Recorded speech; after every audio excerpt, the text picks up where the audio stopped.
Today I want to talk to you about a matter of national security that has been in the news, the National Intelligence Estimate on Terrorism. The NIE is a classified document that analyzes the threat we face from terrorists and extremists. Parts of this classified document were recently leaked to the press. That has created a heated debate in our nation's capital and a lot of misimpressions about the document's conclusions.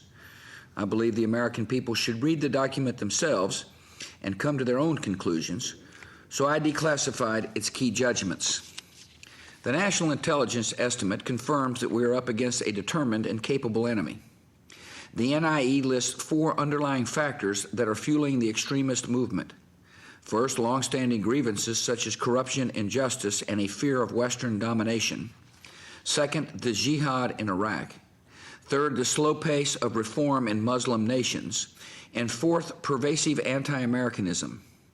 It concludes that terrorists are exploiting all these factors to further their movement. We do not create terrorism by fighting terrorism. The terrorists are at war against us because they hate everything America stands for, and because they know we stand in the way of their ambitions to take over the Middle East. We are fighting to stop them from taking over Iraq and turning that country into a safe haven that would be even more valuable than the one they lost in Afghanistan.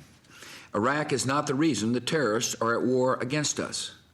Our troops were not in Iraq when terrorists first attacked the World Trade Center in 1993, or when terrorists blew up our embassies in Kenya and Tanzania, or when they bombed the USS Cole, or when they killed nearly 3,000 people on September the 11th, 2001. The National Intelligence Estimate declares, quote, perceived jihadist success there would inspire more fighters to continue the struggle elsewhere.